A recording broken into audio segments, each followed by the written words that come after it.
Captain Jake Morrison stood at the observation deck of the USS Heritage, watching the massive space station grow larger on the screen. After 3 months of travel, they had finally reached Nexus Prime, the diplomatic center of the Galactic Council. This was humanity's first official meeting with alien civilizations, and Jake felt the weight of representing his entire species. "Captain, we're receiving docking instructions," called Rachel Stone from the communications station. Her voice carried a mix of excitement and nervousness that Jake understood completely. Every person on this ship knew they were making history. "Thank you, Rachel. Take us in slowly," Jake replied, settling into his command chair.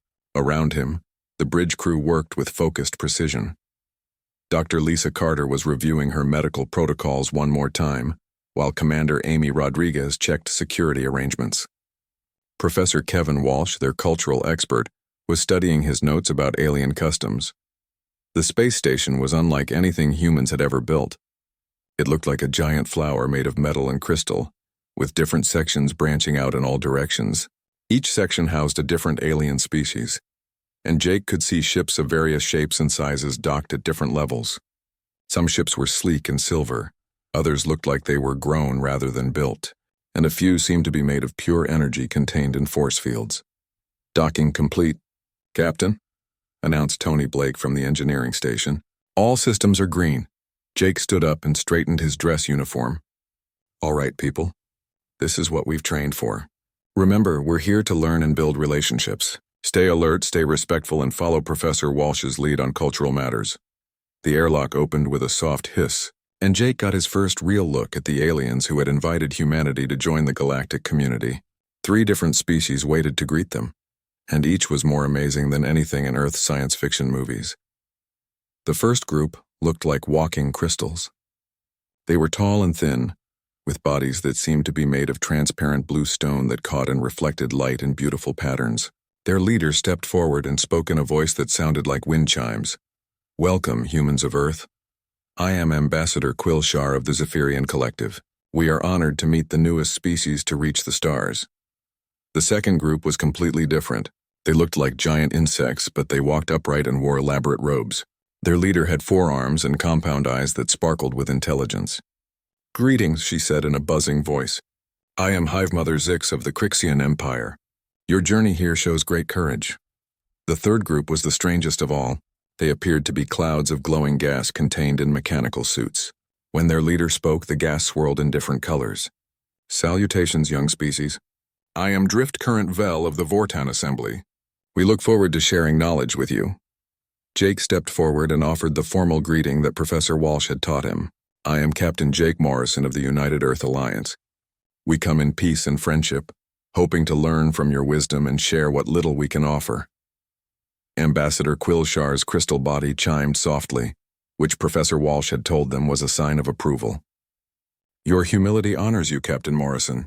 Come, we have prepared a welcome ceremony in the Great Hall. It is our tradition to celebrate new members with food, drink, and the sharing of stories." The group moved through corridors that constantly shifted to accommodate the different needs of various species. The air itself seemed to change as they walked, becoming thicker for some aliens and thinner for others. Jake marveled at the technology that made such a place possible. The Great Hall was enormous, with a ceiling that seemed to stretch up forever. Tables were arranged in a large circle, with each section designed for different alien physiology. The human section had normal chairs and tables, while other areas had pools of liquid, floating platforms, or surfaces that looked like living plants. "This is incredible," whispered Dr. Carter, looking around at the hundreds of different alien species gathered for the ceremony. "I'm reading atmospheric compositions I've never seen before." "Stay focused on the cultural aspects," Professor Walsh reminded her quietly. "Remember, this feast is as much about politics as celebration. Every gesture matters." The ceremony began with each species presenting something from their homeworld. The Zephyrians offered crystals that sang when touched by light. The Crixians brought spices that created amazing smells when mixed together. The Vortans shared energy patterns that created beautiful light shows in the air. When it was humanity's turn, Jake presented gifts that Earth's leaders had carefully chosen.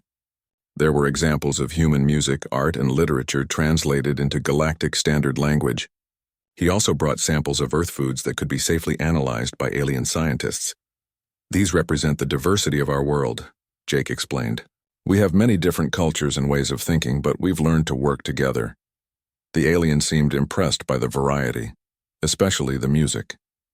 Several species had translation devices that let them understand the emotions in human songs, even if they couldn't hear the actual sounds the same way.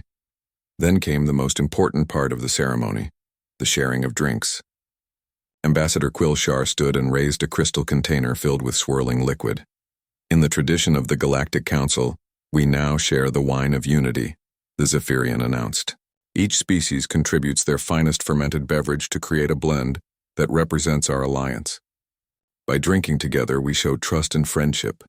Jake watched as different aliens added their contributions to a large ceremonial bowl. The Zephyrians poured their crystal-clear liquid that sparkled like starlight. The Crixians added a thick, golden substance that smelled like flowers and honey. The Vortans contributed what looked like liquid lightning that crackled and flashed as it mixed with the other drinks.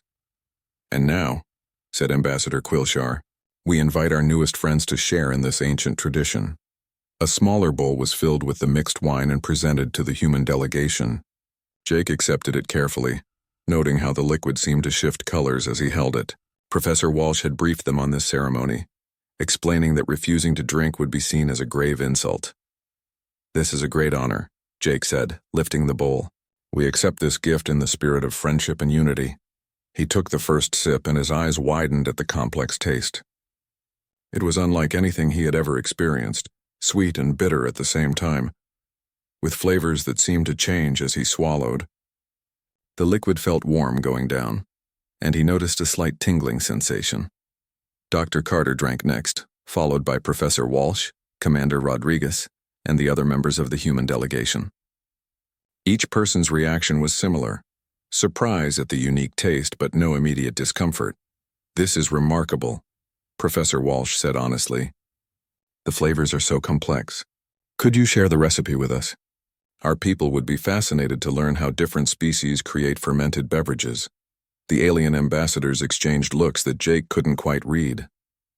Ambassador Quillshar's crystal body chimed again, but this time the sound seemed different somehow. Of course, the Zephyrian said, we would be happy to share our knowledge. In fact, we have prepared detailed information about galactic customs and traditions for you to study. As the ceremony continued, Jake noticed that the aliens kept watching the human delegation closely, as if waiting for something to happen. He assumed they were just curious about humanity's reactions to their first galactic feast. The wine had been strong, but no stronger than some drinks he'd had on Earth. The evening progressed with more speeches, cultural presentations, and discussions about trade and cooperation. Jake found himself feeling more energetic as time went on, which he attributed to the excitement of the moment. Dr. Carter seemed sharper than usual, asking detailed questions about alien biology and medicine. Even Professor Walsh appeared more animated, engaging in complex philosophical discussions with several alien scholars. As the ceremony finally wound down, Ambassador Quillshar approached Jake one more time. Captain Morrison, we hope this evening has shown you the benefits of joining our galactic community. There is so much we can teach you, so many ways we can help your species grow and develop. We're eager to learn, Jake replied. This has been an amazing experience. We look forward to building strong relationships with all the Council species. The Zephyrian's crystal form seemed to dim slightly. Yes, I'm sure you do. Rest well tonight, Captain. Tomorrow, we begin the real work of integration. As the human delegation returned to their ship, Jake felt a sense of accomplishment. The first day had gone better than they had dared hope. They had been welcomed warmly, shown respect, and invited to participate in ancient traditions. Whatever challenges lay ahead, humanity had made a good first impression on the galaxy. None of them suspected that they had just survived their first assassination attempt. 3 hours before the welcome ceremony, Ambassador Quillshar stood in a private chamber deep within Nexus Prime. The Zephyrian's crystal body pulsed with nervous energy as other council members gathered around a secure communication device. This meeting was not recorded in any official logs. The humans arrive within the hour, Quillshar announced, the crystal form chiming with cold determination. Are we certain this course of action is necessary? Hive Mother. Zix's compound eyes reflected the chamber's dim lighting. The analysis of their home system is clear. Earth contains rare minerals we need, and their position provides strategic access to 3 unexplored sectors. They must be controlled before they become too strong to manage. Drift Current Vel's gaseous form swirled anxiously within the containment suit. The method has worked on 17 previous species. The mind-wilt toxin has never failed to produce compliance. Within days of consumption, they become docile and eager to please. Their natural aggression disappears, replaced by a desire to serve the greater galactic good.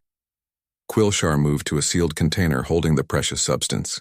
Mind-wilt was harvested from fungal growths on the Zephyrian homeworld, a naturally occurring compound that affected the neural pathways of most carbon-based life forms. It was colorless, odorless, and virtually undetectable by standard medical scans. Most importantly, it was completely lethal to primitive species and perfectly controlling for advanced ones. Remind me of the dosage calculations, Quillshar requested. A fourth figure stepped from the shadows, Council Speaker Thane, whose reptilian features were hidden behind a ceremonial mask. Our xenobiologists have studied the human genetic samples provided during first contact. Their brains show standard carbon-based neural architecture. The standard dose should be more than sufficient. We've actually reduced it by half to avoid accidental death. And if they refuse to drink? Asked Hive Mother Zix. They won't, Thane replied confidently. Our cultural experts have identified honor and politeness as core human values. Refusing the wine of unity would be seen as a grave insult in their society. They will drink rather than risk diplomatic damage. Quillshar carefully extracted a measured amount of mind-wilt from the container. The substance looked like water but seemed to absorb light rather than reflect it. This amount would render a Crixian warrior unconscious for weeks. For humans, it should produce complete psychological compliance within 6 hours. What happens after the integration period? Drift Current Vel inquired. Speaker Thane activated a holographic display showing Earth's solar system. Once they're properly conditioned, we'll establish mining operations on their outer planets. The humans will oversee the work, believing they're contributing to galactic prosperity. Their military will become part of our peacekeeping forces, and their scientists will work on projects we assign them. They'll never know they're being controlled, added Hive Mother Zix. The beauty of mind-wilt is that subjects believe their new thoughts and desires are completely natural. They remain intelligent and capable, just redirected toward our goals. Quillshar held up the prepared dose, watching how it seemed to bend light around itself. 17 species have joined the Council through this method. The Drakmari were warriors who now serve as our fleet commanders. The Solari were isolationists who now eagerly share their technology. The Nexari were individualists who now work as a perfect collective. And none of them ever suspected, Speaker Thane confirmed. They all believe they evolved naturally into more cooperative beings. They even thank us for helping them become better versions of themselves. The chamber fell silent as each member contemplated the magnitude of what they were about to do. They genuinely believed they were saving humanity from its own destructive tendencies. Every species that joined the Council through mind-wilt integration became peaceful, productive, and content. War disappeared from their worlds along with poverty, crime, and social unrest. The humans show promise, admitted Drift Current Vel. Their art and music demonstrate creativity we rarely see. It would be unfortunate to waste such potential through traditional conquest. This way is better, Quillshar agreed. They keep their culture, their creativity, their sense of identity. They just redirect their ambitions toward galactic harmony instead of individual glory. Speaker Thane checked the time display. The ceremony begins soon. Are there any final concerns? Hive Mother Zix shifted nervously. Their biology is somewhat unusual. They evolved on a world with higher gravity and more diverse chemistry than most species. Should we increase the dose? Absolutely not, Thane replied firmly. Mind-wilt overdose causes permanent brain damage or death. We want allies, not vegetables. The standard reduced dose will be sufficient. Quillshar sealed the toxin in a special crystalline vessel, designed to keep it stable until the moment of use. I'll add it to their portion of the wine of unity just before serving. The other ingredients will mask any residual effects on taste or texture. Perfect, said Speaker Thane. By tomorrow morning, humanity will be our newest willing partners in galactic civilization. The conspirators left the chamber separately, each returning to their official duties. None of them had bothered to study human dietary habits in detail. They knew humans consumed a variety of foods and had some tolerance for alcohol, but they assumed this was standard for most species. Every council race had similar basic nutritional needs. What they didn't know was that Earth's evolutionary history was far more violent and chaotic than most worlds. Plants and animals had been locked in a chemical arms race for millions of years, each developing more sophisticated toxins and defenses. Humans had survived by becoming generalist omnivores capable of eating almost anything. Quillshar's crystalline fingers trembled slightly while preparing the wine mixture. The Zephyrian had personally overseen the integration of 6 previous species and had never felt guilty about it. Those species were genuinely happier under council guidance. They had purpose, direction, and peace. Surely humans would benefit the same way. The great hall filled with representatives from dozens of species, all eager to witness humanity's first formal council ceremony. Many had been present for previous integration ceremonies and knew exactly what to expect. By the next morning, the humans would be changed forever, though they would never realize it. Ambassador Quillshar took position at the ceremonial table, the poisoned wine hidden among other preparations. Everything was ready. The plan that had worked perfectly 17 times before was about to claim its 18th victim. As the human delegation entered the hall, Quillshar felt a moment of unexpected sadness. They seemed so eager, so hopeful about joining the galactic community. Captain Morrison carried himself with dignity and respect, while his crew showed genuine curiosity about alien cultures. In a few hours, that independence would be gone forever, replaced by an unquestioning desire to serve council interests. But it was for the greater good, Quillshar reminded themselves. Humans were a young, aggressive species that would only cause trouble if left to develop naturally. The galaxy had seen too many wars caused by prideful, independent civilizations. Better to guide them toward peaceful cooperation from the beginning. The ceremony proceeded exactly as planned. The humans accepted their gifts graciously, presented their own offerings with appropriate humility, and participated in every cultural exchange with enthusiasm. When the time came for the wine of unity, they showed no hesitation whatsoever. Quillshar's crystal body rang like a bell as Captain Morrison lifted the poisoned cup. "This is a great honor. We accept this gift in the spirit of friendship and unity." The humans drank willingly, even praising the complex flavors. Professor Walsh asked about the recipe with genuine interest, while Dr. Carter commented on the unique biochemistry involved. They had no idea they had just consumed enough mind-wilt to control their thoughts for the rest of their lives. Now came the waiting period. Within an hour, the first effects should become visible. The humans would become more agreeable, more willing to accept suggestions. Their natural skepticism would fade, replaced by trust in council wisdom. By morning, the integration would be complete. Ambassador Quillshar settled back to watch humanity's last hours of true independence, satisfied that another potentially dangerous species had been safely brought under galactic control. The plan was proceeding perfectly, just as it always did. The Zephyrian had no way of knowing that human biology was about to prove far more resilient than anyone in the galaxy had imagined. 2 hours after the wine ceremony, Captain Jake Morrison sat in his quarters reviewing the day's events. He felt remarkably alert for someone who had consumed alien alcohol, but attributed this to the excitement of first contact. Outside his window, the lights of Nexus Prime created a spectacular display against the backdrop of stars. A soft chime indicated someone was at his door.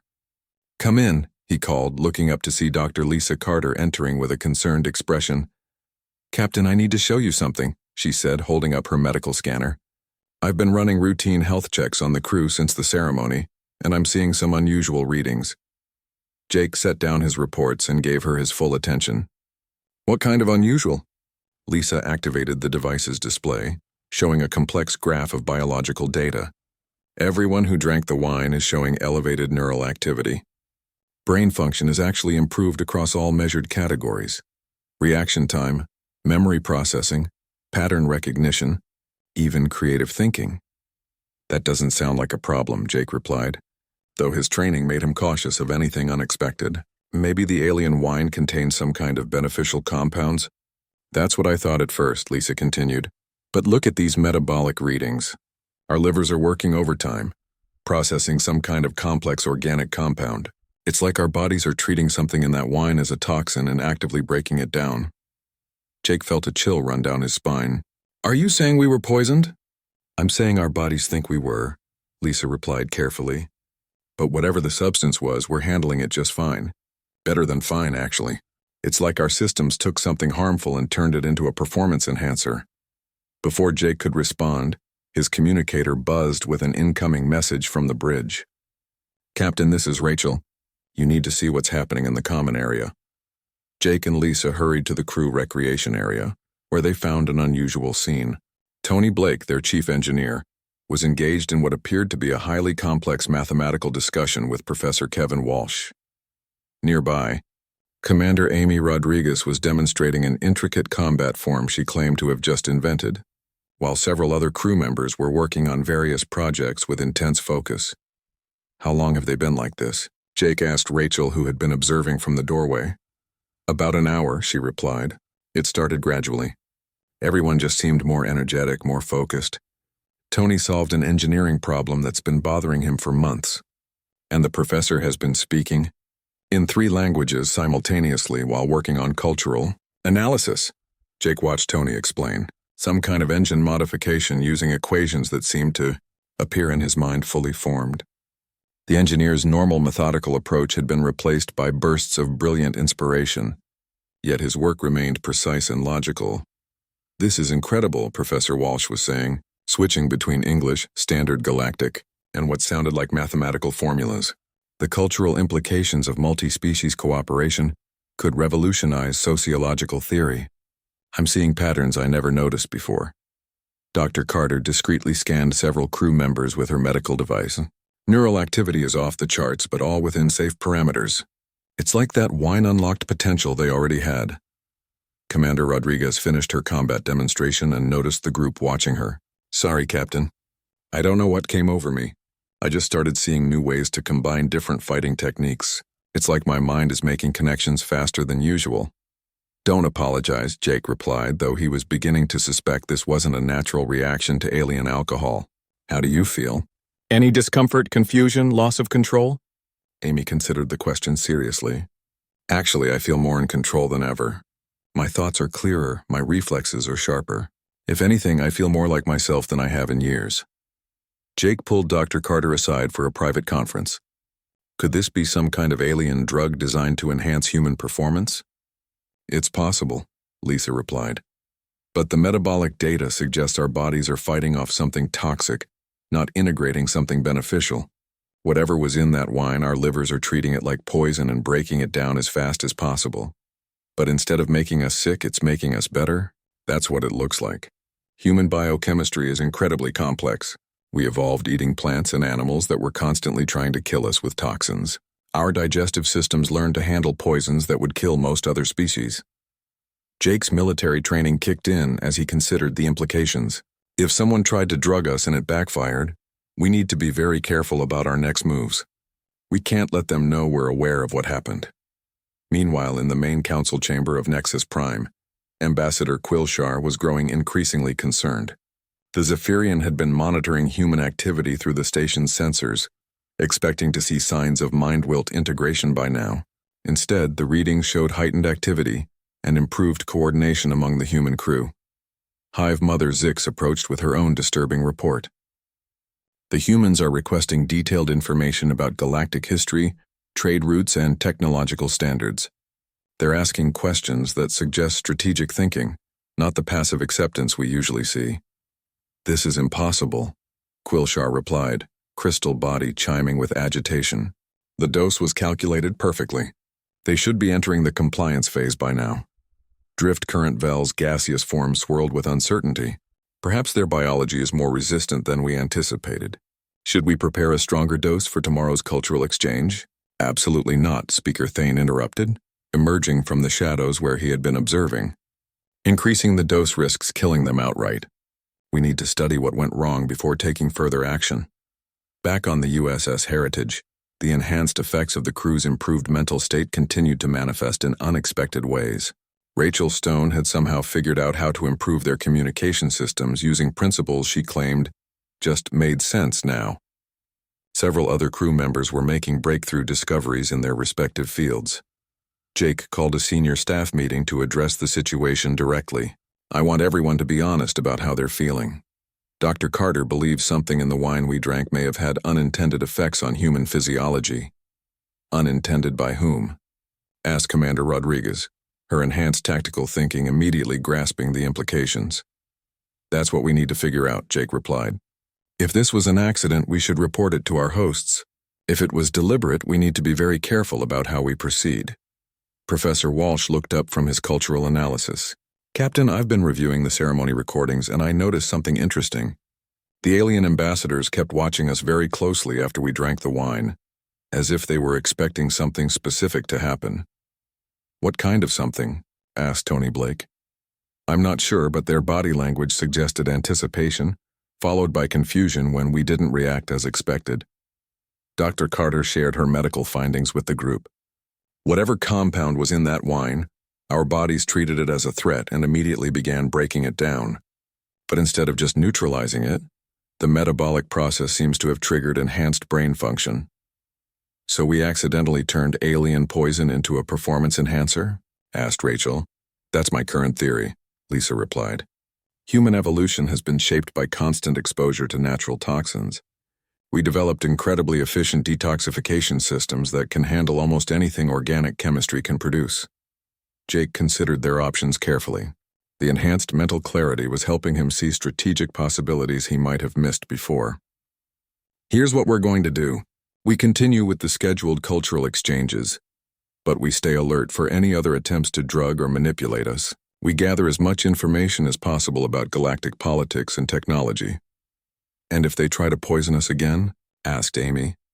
Then we'll be ready for them, Jake replied grimly. But first, we need to understand exactly what we're dealing with. Professor Walsh, I want you to analyze everything we know about council procedures and traditions. Look for patterns that might indicate this has happened before. Already on it, Captain, Kevin replied, his enhanced analytical abilities allowing him to process historical data at remarkable speed. I'm starting to see some concerning trends in how new species are integrated into the council. As the meeting continued, none of the humans realized they had just survived the same fate that had befallen 17 other species. The alien wine that was supposed to make them docile and compliant had instead awakened capabilities they never knew they possessed. In the council chambers, Ambassador Quillshar stared at the monitoring data in growing alarm. Not only had the mind wilt failed to control the humans, but they appeared to be thriving under its influence. For the first time in galactic history, a species had turned their most reliable weapon against them. The Zephyrian's crystal body dimmed with the realization that humanity might prove far more dangerous than anyone had imagined. Dr. Lisa Carter had been awake for 18 hours straight, but her enhanced mental state made fatigue seem like a distant memory. Her medical lab aboard the USS Heritage hummed with activity as she conducted the most important analysis of her career. The alien wine sample she had discreetly saved from the ceremony lay in a containment field, slowly revealing its secrets. Computer, display molecular analysis of compound 77 alpha, she commanded. The holographic display showed a complex organic molecule that made her breath catch. It was unlike anything in Earth's databases, with a structure that seemed designed to interact specifically with neural tissue. As she watched the computer break down its chemical signature, the truth became horrifyingly clear. This isn't a wine ingredient, she whispered. This is a neurotoxin. Captain Jake Morrison arrived at her summons, finding Lisa hunched over multiple screens showing brain scans, metabolic charts, and molecular structures. Her face was pale, but her eyes blazed with the intensity that the wine had given all of them. Show me what you found, Jake said without preamble. Lisa activated the main display. Captain, we were definitely poisoned. This compound I've isolated from the wine is called mind wilt, according to the Galactic database. It's a neural toxin that causes permanent changes to brain chemistry in most carbon-based life forms. Jake felt his blood turn cold. What kind of changes? Complete psychological compliance, Lisa replied, pulling up files she had somehow managed to access from the station's medical databases. Subjects lose their ability to think independently.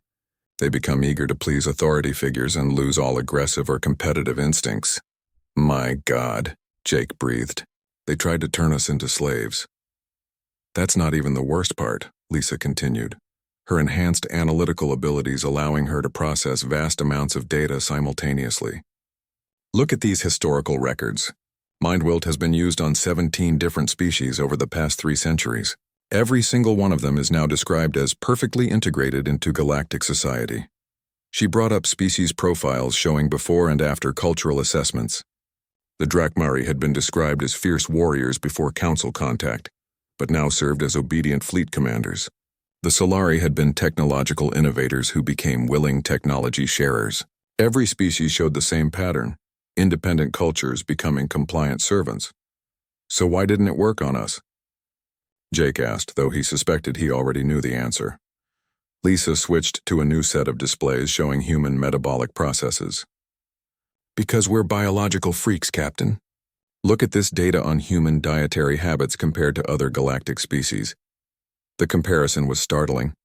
Most alien species had evolved on worlds with relatively stable ecosystems where food sources were predictable and safe. Their digestive systems were efficient but specialized, designed to process specific types of nutrition. Humans evolved on a death world, Lisa explained, excitement building in her voice. Earth's ecosystem has been in constant chemical warfare for millions of years. Plants developed toxins to avoid being eaten. Animals developed resistance to those toxins. Then plants developed stronger toxins and the cycle continued. She pulled up a chart showing common human foods and their chemical properties. Look at this. Coffee contains caffeine, which is toxic to most life forms. Chocolate has theobromine, which can kill dogs and would hospitalize most aliens. Tomatoes contain solanine. Potatoes have glycoalkaloids, and don't even get me started on the capsaicin in peppers. You're saying we regularly eat poison? Jake asked. We don't just eat it, we enjoy it, Lisa replied with a grin. Humans actively seek out foods with mild toxins because they create interesting flavors and sensations. Our livers evolved to handle chemical compounds that would kill other species. She brought up a molecular diagram showing how human enzymes were breaking down the mindwilt. When we consumed that neurotoxin, our bodies did what they always do. They treated it as just another dietary challenge. Our liver enzymes didn't just neutralize it, they converted it into compounds that enhanced brain function. Jake stared at the data in amazement. We turned their mind-controlled drug into a performance enhancer. Exactly. The same metabolic pathways that let us drink alcohol, enjoy spicy food, and consume caffeine treated mindwilt as a minor inconvenience. But the breakdown products are acting like natural nootropics, enhancing neural connectivity and cognitive function. Professor Kevin Walsh entered the lab at that moment, carrying a datapad filled with historical research. His enhanced analytical abilities had allowed him to uncover disturbing patterns in galactic politics. Captain, Dr. Carter, you need to see what I've discovered about council integration procedures, he said urgently.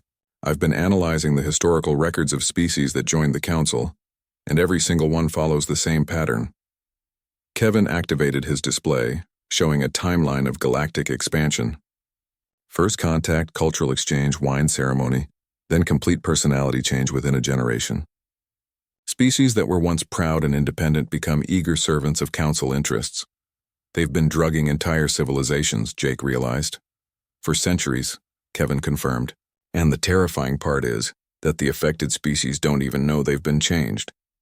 They believe their new attitudes are natural evolution of their culture. Lisa pulled up brain scans of the Heritage crew.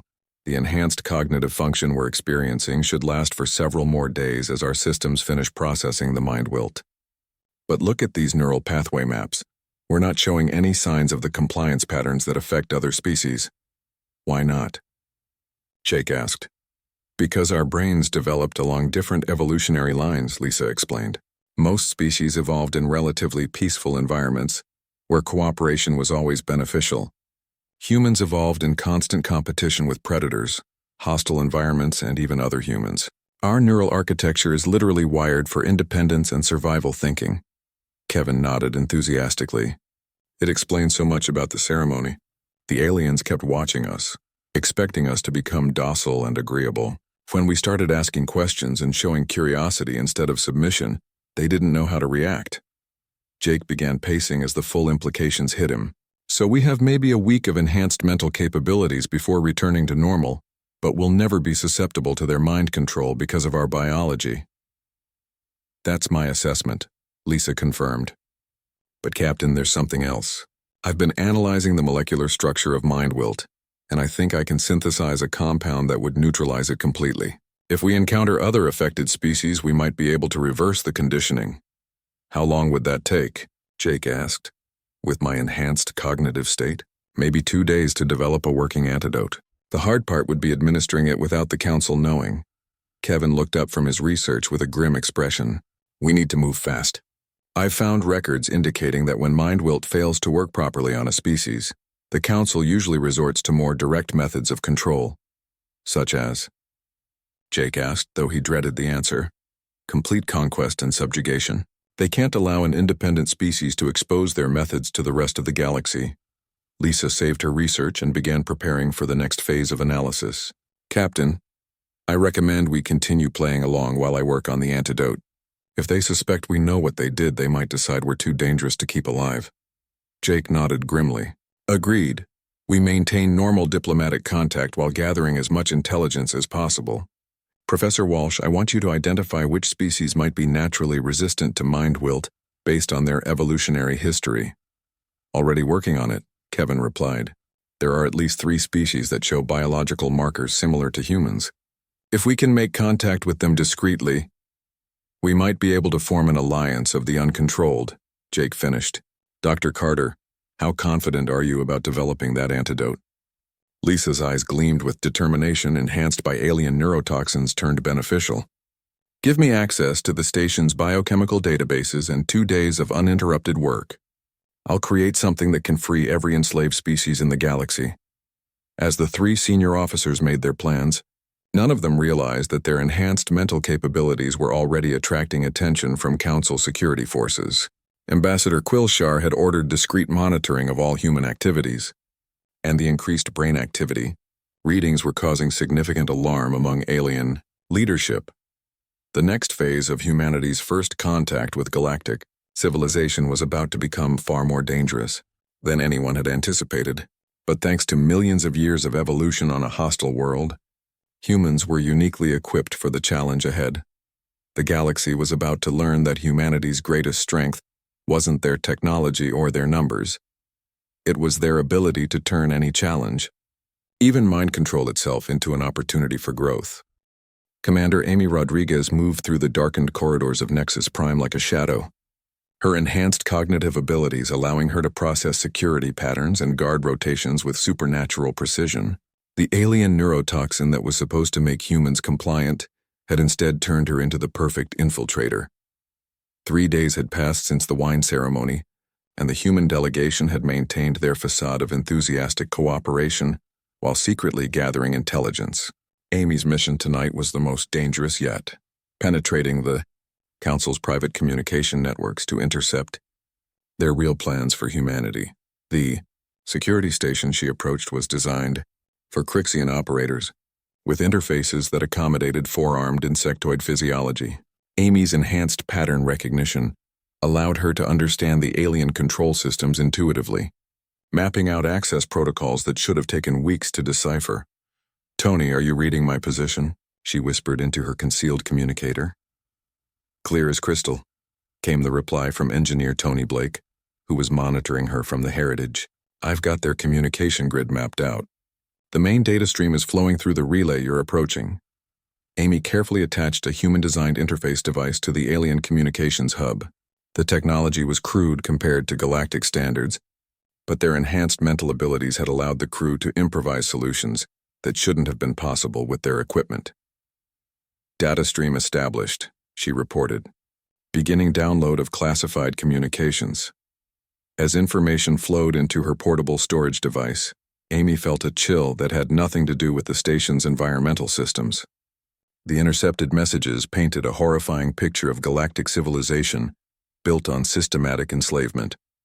The first communication was from Ambassador Quilshar to Council Speaker Thane.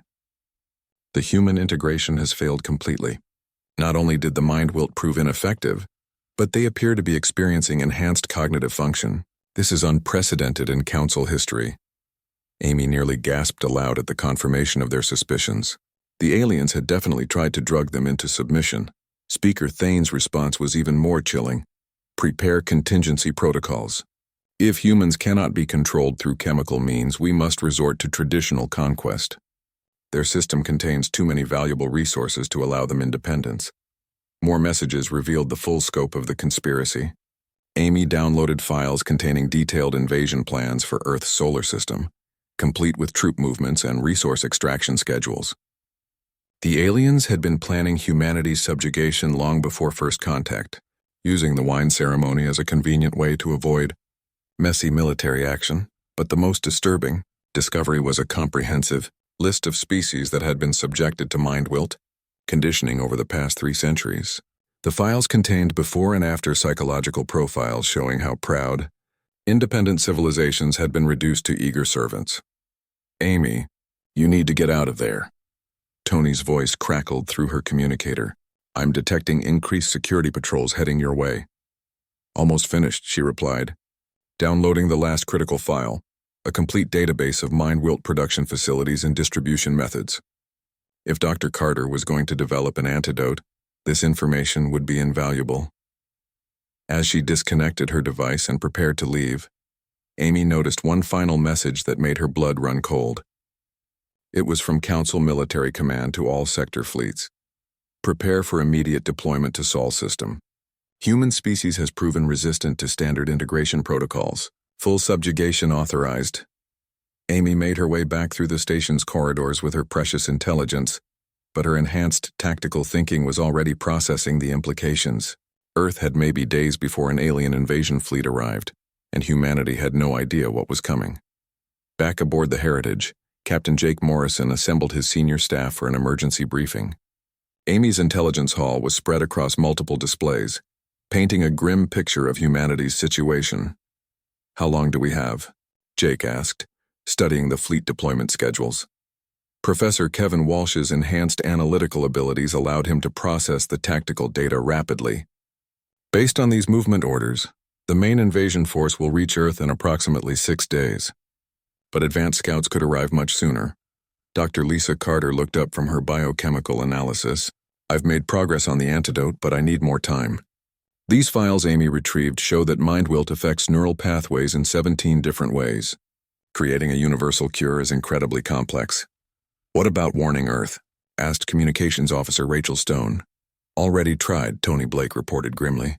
Our quantum communicator can't penetrate the station's interference. They're jamming all human communications to prevent us from calling for help. Jake studied the invasion plans with growing dread. The alien fleet was massive. Thousands of ships from dozens of species, all controlled through mind-wilt conditioning. Earth's defenses, impressive by human standards, would be completely overwhelmed. There has to be something we can do, Amy insisted. We can't just sit here while they prepare to enslave our entire species. Kevin suddenly looked up from his analysis with excitement. Captain, I think I found something. Look at these species profiles. There are several races that show biological markers similar to humans. They might be naturally resistant to mind-wilt. He highlighted 3 specific species in the database. The Terrican Republic has a decentralized government that's unusual for council members. The Vanguard Collective maintains independent military forces despite being integrated centuries ago. And the Helix Federation still practices competitive economics instead of cooperative resource sharing. You think they might be fighting the conditioning? Lisa asked. Or immune to it entirely, Kevin replied. If we could make contact with resistance elements from these species, we might not be facing this alone. Amy studied the tactical implications. The problem is identifying who can be trusted. If someone is under mind-wilt influence, approaching them would expose our knowledge of the conspiracy. Jake made a command decision. We take the risk. Dr. Carter, how much of your antidote research could you complete with help from alien biochemists? If I had access to their medical databases and research facilities, I could finish in hours instead of days, Lisa replied. But I'd need to work with someone who isn't under council control. Professor Walsh, can you identify likely resistance contacts among the species you mentioned? Jake asked. Kevin was already pulling up personnel files. There's a Terrican medical researcher named Scientist Velkoth working in the station's xenobiology lab. Her published papers show independent thinking that's inconsistent with mind-wilt conditioning. She might be naturally immune. What about military contacts? Amy asked. Commander Drath Zul of the Vanguard Collective maintains a ship docked at this station. His service record shows tactical innovations that require independent strategic thinking. The conditioning should have eliminated that kind of creativity. Jake weighed their options carefully. Their enhanced mental abilities were beginning to fade as their systems finished processing the alien neurotoxin, but they still had maybe 2 days of peak cognitive function left. Here's the plan, he announced. Dr. Carter will approach this Velkoth about collaborative research, using our enhanced brain chemistry as a cover story. If she's resistant to conditioning, Lisa might be able to recruit her help with the antidote. And if she's not resistant? Lisa asked. Then we abort and try someone else. Commander Rodriguez, I want you to make discreet contact with Drath Zul. See if you can determine his true loyalty status without exposing our knowledge. Amy nodded. What about the invasion fleet? We need to find a way to delay or sabotage their departure, Jake replied. If we can buy Earth more time to prepare, they might be able to mount an effective defense. Rachel looked up from her communication analysis. Captain, I've been studying the alien communication protocols. If we could access their central command network, we might be able to send false orders that would cause confusion in their fleet deployment. Too risky, Tony objected. If they detect the intrusion, they'll know we're aware of their plans. Jake considered the options. We proceed with the contact plan first. If we can build a resistance network with immune species, we'll have better options for large-scale sabotage. As the meeting broke up, each officer felt the weight of their species' survival resting on their shoulders. They were humanity's only hope of preventing galactic enslavement, and they had maybe 48 hours of enhanced mental capability left to accomplish the impossible. In the council chambers, Ambassador Quilshar reviewed the latest surveillance reports with growing alarm. The humans were displaying coordinated behavior patterns that suggested hidden communication and planning. Their neural activity remained elevated far beyond what mind-wilt exposure should produce. Speaker Thane, the Zephyrian, reported, I believe the humans may be aware of our true intentions. Their behavior is inconsistent with ignorance of the situation. The masked figure considered this disturbing possibility. If they know about the mind-wilt, they may also know about the invasion fleet. We cannot allow them to warn their homeworld. What do you recommend? Accelerate the timeline. Speaker Captain Jake Morrison stood in the Heritage's main conference room. Surrounded by the most unlikely alliance in galactic history, Dr. Lisa Carter had successfully made contact with scientist Velkoth, a Terracan researcher whose immunity to mind-wilt had made her a secret rebel for decades. Commander Amy Rodriguez had found 3 more resistant individuals among different species, all of whom had been quietly working against Council control. The situation is worse than we imagined, Velkoth reported, her reptilian features showing concern as she accessed restricted Council databases. The mind-wilt conditioning affects 97% of the galactic population. Those of us with natural immunity have been hiding our resistance for generations. Drath Zul, the Vanguard military commander, added his tactical assessment. The invasion fleet is moving ahead of schedule. My sources indicate they plan to eliminate your delegation tonight and launch the attack on Earth within 2 days. Jake felt the enhanced clarity of his thoughts beginning to fade as his system finished processing the alien neurotoxin, but his mind remained sharp enough to see the strategic picture clearly. Then we need to act now. Dr. Carter, what's the status of your antidote research? Lisa activated a holographic display showing complex molecular structures. With Velkoth's help, I've identified the key neural pathways affected by mind-wilt. The antidote is theoretically possible, but we need a delivery method that can reach large populations quickly. The station's atmospheric system, suggested engineer Tony Blake. If we could introduce the antidote into the air recycling network, it would reach every individual on Nexus Prime within hours. Velkoth's eyes widened with understanding. The environmental controls are located in the central core, but they're heavily guarded by conditioned security forces. Leave that to us, Amy said grimly. But we need more than just freeing the station. What about the invasion fleet? Drath Zul pulled up star charts showing fleet positions. 14,000 ships from 47 different species, all under mind-wilt control. Even if we could cure the crews, the logistics of reaching that many vessels simultaneously is impossible. Jake studied the tactical situation, his enhanced strategic thinking revealing possibilities that normal human cognition might have missed. We don't need to cure them all at once. We just need to create enough chaos to delay the invasion and give Earth time to prepare. What did you have in mind? Asked Professor Kevin Walsh, who had been analyzing Council communication protocols. We invite the Council leadership to experience human hospitality, Jake replied with a grim smile. If they want to study our biology so badly, we'll give them a close-up demonstration. The plan that emerged over the next hour was audacious in its simplicity. The human delegation would formally request permission to host a cultural exchange aboard the Heritage, inviting key council members to experience authentic human cuisine and customs. What the aliens wouldn't know was that human food contained compounds that would be mildly toxic to most galactic species. It's brilliant, Velkoth admitted. Your normal diet contains enough natural toxins to incapacitate most council species for days. They'll accept the invitation to avoid appearing weak or disrespectful. Lisa pulled up nutritional data on common human foods. Coffee alone contains caffeine levels that would hospitalize most aliens. Add in capsaicin from peppers, alcohol, dark chocolate, and fermented foods, and we're basically serving them a banquet of mild poisons. The beauty is that it's all perfectly natural to us, Tony added. We're not attacking them. We're just sharing our culture. Amy worked out the tactical details. While they're suffering through dinner, we can access their command systems and send conflicting orders to the invasion fleet. Create enough confusion to delay the attack for weeks. Kevin had been studying Council diplomatic protocols. The formal invitation has to come from our highest-ranking cultural representative. That would be me. I can frame it as essential for proper human integration into galactic society. Chef Mario Rossi, who had been quietly listening to the discussion, finally spoke up. Captain, if you want to really mess with alien physiology, I know exactly what to serve them. Jake turned to the chef with interest. What do you have in mind? Mario's grin was predatory. A traditional Earth feast featuring all the foods that make humans unique. We start with coffee and alcohol as aperitifs. Move to extremely spicy Mexican cuisine for the main course. Serve fermented kimchi and aged cheese as sides. And finish with bitter dark chocolate dessert. To us, it's comfort food.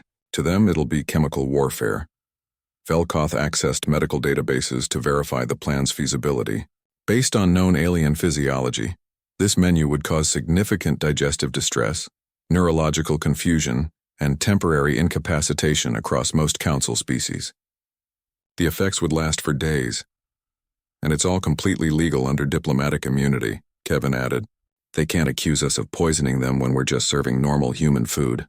As the team finalized their preparations, Jake felt a mixture of determination and irony. The Council had tried to poison humanity into submission, only to discover that humans had been poisoning themselves for pleasure throughout their entire evolutionary history. Now that resistance to toxins was about to become humanity's greatest diplomatic weapon. Dr. Carter, how long do we need to deploy the antidote throughout the station? Jake asked. 6 hours minimum for full atmospheric saturation, Lisa replied. But we'll start seeing effects within the first hour as the compound reaches critical concentrations. Perfect. We schedule the dinner for this evening, giving us cover for both operations simultaneously.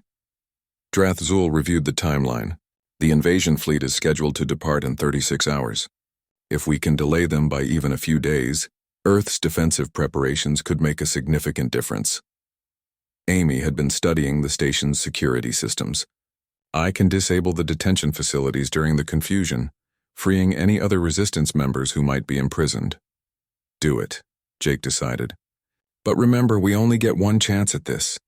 If the plan fails, they'll eliminate us immediately and proceed with the invasion. As the meeting broke up, each member of the unlikely alliance went to their assigned tasks. Mario began preparing what he cheerfully called his diplomatic poison banquet, while Lisa and Velkoth worked frantically to synthesize enough antidote for the entire station. Professor Kevin Walsh composed the formal invitation with careful attention to diplomatic protocol, making it impossible for the Council to refuse without losing face. The message emphasized humanity's desire to share their cultural treasures with their new galactic friends, specifically requesting the honor of hosting the most important Council members. Tony Blake and Amy Rodriguez worked together to map out security systems and communication networks. Preparing for the electronic warfare phase of their operation, every detail had to be perfect. They would only get one opportunity to strike back at their would-be enslavers. As evening approached, Jake stood in the Heritage's dining hall, watching his crew transform it into the site of what might be the most important dinner party in galactic history. The irony wasn't lost on him. Humanity's first act of resistance against galactic tyranny would involve feeding their enemies the same foods that humans enjoyed every day. The council delegation began arriving precisely on schedule, with Ambassador Quilshar leading a group that included Speaker Thane and representatives from all major galactic species. They entered the human ship with expressions of condescending interest, expecting to study primitive human customs before eliminating them entirely. None of them suspected that they were walking into a trap laid by the one species in the galaxy whose evolution had prepared them to turn any poison into an opportunity. The real battle for galactic freedom was about to begin in the most unlikely venue imaginable, around a dinner table set with Earth's most beloved toxic delicacies. As Jake welcomed his guests with perfect diplomatic courtesy, he couldn't help but smile at the thought that humanity's resistance would begin not with weapons or warfare, but with coffee, hot peppers, and aged cheese. Sometimes the most effective weapons were hiding in plain sight, disguised as hospitality. The Council was about to learn that humans had been preparing for chemical warfare their entire evolutionary history. They just called it dinner. The dining hall of the USS Heritage had been transformed into an elegant showcase of human culture, complete with traditional decorations from various Earth regions. Ambassador Quilshar entered with the Council delegation, their crystal body chiming with what seemed like anticipation, but was actually carefully concealed dread about having to endure primitive human customs. Captain Jake Morrison greeted each guest with perfect diplomatic courtesy, his enhanced mental abilities allowing him to read the subtle body language that revealed their true feelings. Speaker Thane's masked features showed polite interest while his posture radiated superiority. Hive Mother Zix's compound eyes reflected the lights in patterns that suggested barely contained contempt. "Welcome aboard the Heritage," Jake announced to the assembled aliens. "Tonight we're honored to share the authentic flavors of Earth with our new galactic friends. Chef Mario has prepared a traditional feast representing humanity's diverse culinary heritage." Professor Kevin Walsh, playing his role as cultural attaché perfectly, began explaining the significance of each course. "We begin with beverages that hold special meaning in human society. Coffee from the mountains of Earth's tropics, and aged whiskey from our northern regions." Mario appeared with a service cart bearing steaming cups of the strongest coffee blend he could create, along with glasses of whiskey that would have made even experienced human drinkers pause. To the human crew, the rich aromas were comforting and familiar. To the alien guests, the chemical signatures were immediately alarming. Ambassador Quilshar accepted the first cup with crystalline hands that chimed nervously. The Zephyrian's internal sensors detected dangerous levels of caffeine, but diplomatic protocol demanded participation in human customs. Taking a small sip, Quilshar's crystal body immediately began resonating at a frequency that indicated distress. "Fascinating flavor profile," the ambassador managed, though the caffeine was already causing crystalline fractures to appear along their surface. "Very stimulating." Hive Mother Zix fared even worse. The insectoid physiology was particularly sensitive to caffeine, and her compound eyes began flickering rapidly as her nervous system went into overdrive. "Most energizing," she buzzed, though her translator was beginning to malfunction from the chemical interference. Speaker Thane attempted to maintain composure while the alcohol attacked his reptilian metabolism. His mask concealed facial expressions, but his hands were trembling as his body tried to process the ethanol. Human beverages are certainly potent. Meanwhile, in the station's Environmental Control Center, Dr. Lisa Carter and scientist Velkoth were implementing the second phase of their plan. The antidote compound was flowing through Nexus Prime's atmospheric systems, reaching thousands of mind-wilt conditioned beings throughout the massive structure. "Atmospheric saturation at 30%, Lisa reported quietly into her communicator. "We're starting to see neural activity changes in the affected populations." Back in the dining hall, Mario proudly presented the main course, a feast that represented peak human culinary achievement and peak alien nightmare. Plates of traditional Mexican cuisine arrived, featuring dishes so spicy that even humans would need milk to cool their mouths. The capsaicin levels were sufficient to cause serious distress to most galactic species. "This is our traditional celebration food," Professor Walsh explained cheerfully. "The spices represent the passion and intensity of human culture. Please enjoy as much as you like." The alien delegates stared at the colorful plates with growing horror. Their enhanced senses could detect chemical compounds that their evolution had taught them to avoid at all costs. But trapped by diplomatic necessity and their own arrogance, they had no choice but to participate. Ambassador Quilshar's first bite of jalapeno-laden enchilada caused immediate crystal resonance that sounded like breaking glass. The capsaicin interfaced with Zephyrian neural pathways in ways that caused severe disorientation and pain. Hive Mother Zix's attempt to consume the spicy salsa resulted in her compound eyes streaming with defensive secretions while her mandibles clicked in distress. The insectoid respiratory system was particularly vulnerable to capsaicin exposure. Speaker Thane's reptilian physiology reacted to the spices with violent digestive rejection. Though his mask prevented the humans from seeing his obvious distress, his hands gripped the table as waves of nausea coursed through his system. "Perhaps some cooling beverages?" Jake suggested with false concern, signaling Mario to bring the next phase of their chemical assault. The chef appeared with fermented beverages and foods that were staples of human cuisine, but biological weapons to alien physiology. Aged blue cheese, fermented kimchi, and sauerkraut were presented as delicacies, though their bacterial content and chemical byproducts would cause severe digestive distress to non-human systems. As the alien delegates struggled through each course, their suffering was being broadcast throughout Nexus Prime, via the station's internal monitoring systems. Thousands of beings whose minds were clearing for the first time in generations watched their oppressors being defeated by human dinner food. Commander Amy Rodriguez, monitoring from the Heritage's bridge, reported on the broader effects of their operation. "Captain, we're seeing widespread confusion throughout the station. Security forces are abandoning their posts as the antidote takes effect. The freed populations are beginning to realize what's been done to them." In the Environmental Control Center, Velkoth was coordinating with newly liberated resistance members throughout the station. The Terrican population has broken free of conditioning. The Vanguard Collective Marines are securing strategic positions. The revolution is spreading faster than we anticipated. Back at the dinner table, Jake decided it was time to reveal the truth. As the alien delegates suffered through dessert, bitter dark, chocolate that was toxic to most non-human nervous systems, he stood and addressed them directly. "I hope you're enjoying this authentic human experience," he said, with perfect diplomatic courtesy. "We wanted to share something truly representative of our species. Our ability to not just survive, but thrive on substances that would poison other forms of life." Ambassador Quilshar's crystal form was now visibly cracked and dimming from the cumulative effects of caffeine, alcohol, capsaicin, and theobromine. "What? What are you saying?" "I'm saying that your attempt to poison us 3 days ago failed because humans have been poisoning ourselves for pleasure throughout our entire evolutionary history," Jake replied calmly. "The mind wilt you put in our wine was weaker than the substances we consume daily." Speaker Thane tried to stand but stumbled as his compromised digestive system rebelled against the chemical assault. This is an act of war." "No," Jake corrected. "This is dinner. Everything you've consumed tonight is normal human food that we eat regularly and enjoy. The fact that it's incapacitating you demonstrates exactly why your plan to control us was doomed from the beginning."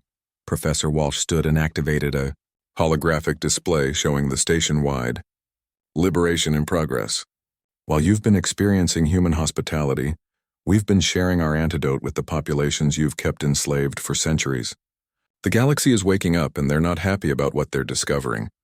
Hive Mother Zix's translator finally failed completely as her nervous system overloaded from the chemical bombardment.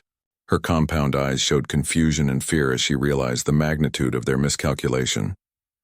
Tony Blake's voice came through the communicators with an update on their electronic warfare efforts. "Captain, I've successfully infiltrated the invasion fleet's command network. I'm sending contradictory orders that will delay their departure by at least a week, possibly longer." Ambassador Quill Shar, despite their obvious distress, attempted one final threat. You cannot stop us. The fleet will destroy your world regardless. Actually, they won't, Amy Rodriguez announced as she entered the dining hall with a data pad. Commander Drath Zul has been in contact with the fleet commanders who still had some resistance to conditioning. Once they learned about the Mind-Wilt conspiracy, they turned against their council handlers. The invasion fleet is currently in the middle of a mutiny. Jake looked around the table at the incapacitated alien leaders, feeling a mixture of satisfaction and pity. You spent so much effort studying our genetics and our technology, but you never bothered to understand our culture. Humans don't just adapt to hostile environments, we actively seek them out because they make us stronger. As medical teams arrived to treat the poisoned alien delegates, using human antidotes for human toxins, Jake reflected on the irony of the situation. The Council had tried to defeat humanity through chemical warfare, never realizing that humans had been engaged in chemical warfare with their own planet for millions of years. The revolution that began with a poisoned cup of wine was ending with a dinner party that would be remembered throughout galactic history. Humanity had turned their greatest weakness, their need to consume mild toxins for pleasure, into their most effective weapon against tyranny.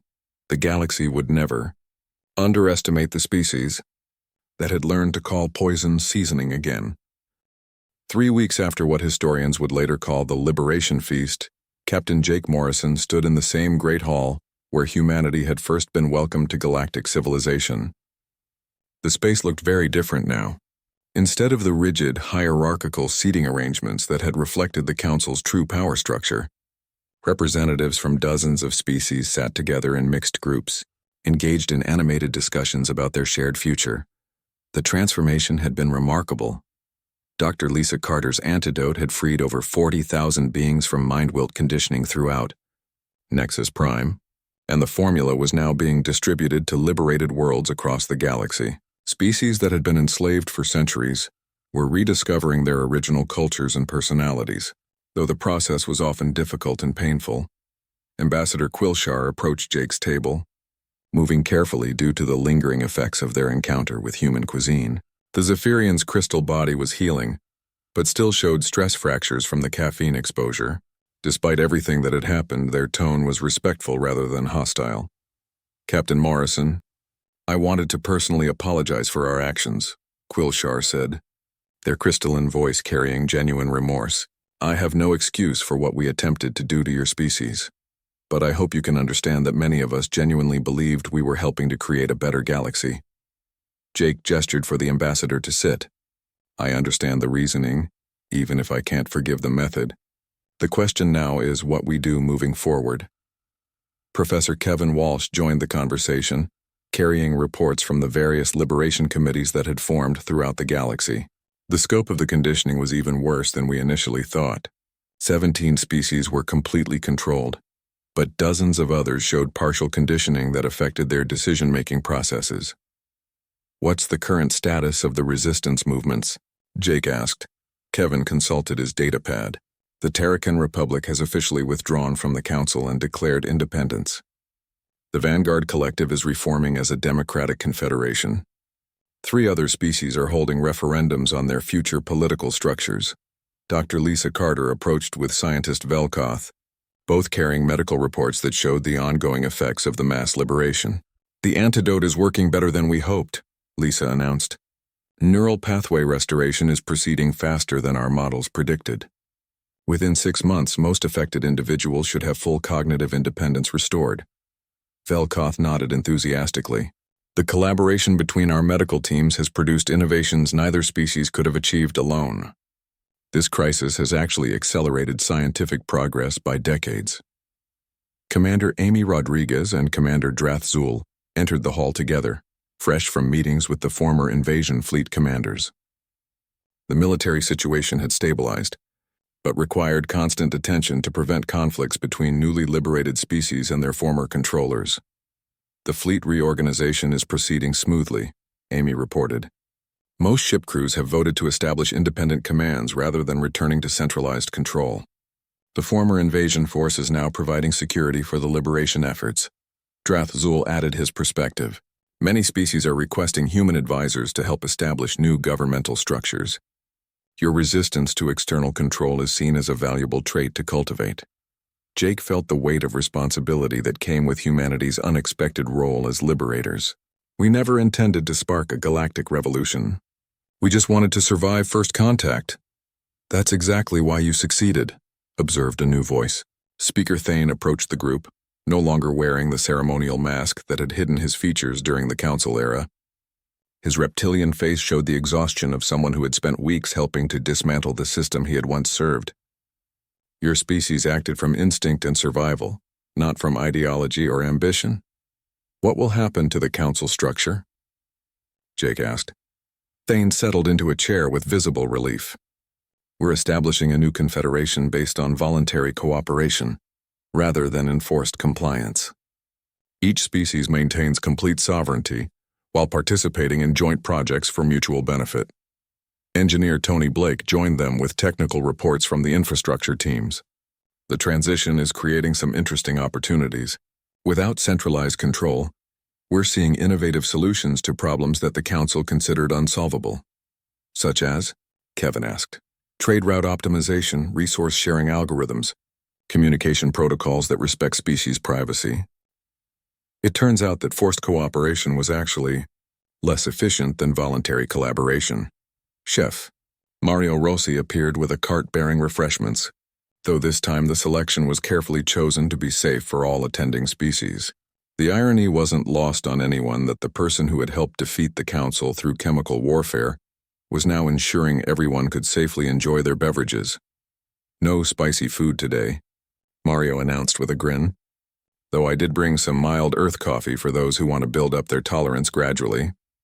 Ambassador Quilshar actually chimed with what sounded like amusement.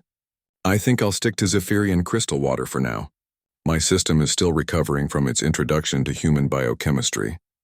As the informal gathering continued, Jake reflected on how dramatically everything had changed. Humanity had gone from potential victims to galactic liberators in a matter of days, all because their biology had been shaped by millions of years of chemical warfare with their own planet. Dr. Carter brought up a concern that had been weighing on many minds. What happens when species start developing resistance to the antidote? Evolution doesn't stop, and there's always the possibility that new forms of chemical control could be developed. Velkoth had been working on this problem with human scientists. That's why we're establishing permanent monitoring systems and maintaining genetic diversity in our populations. The key lesson from this crisis is that biological uniformity creates vulnerability. Humans exemplify that principle, Professor Walsh added. Your species maintains incredible genetic and cultural diversity, which makes you resistant to any single form of biological or psychological manipulation. Speaker Thane raised an important political question. There are still several species that refuse to abandon mind-wilt conditioning. They claim their populations prefer the stability and peace it provides. How do we address those situations? It was a complex ethical dilemma. Some species had been conditioned for so long that freedom felt chaotic and frightening. Forcing liberation on unwilling populations would make the new confederation no better than the old council.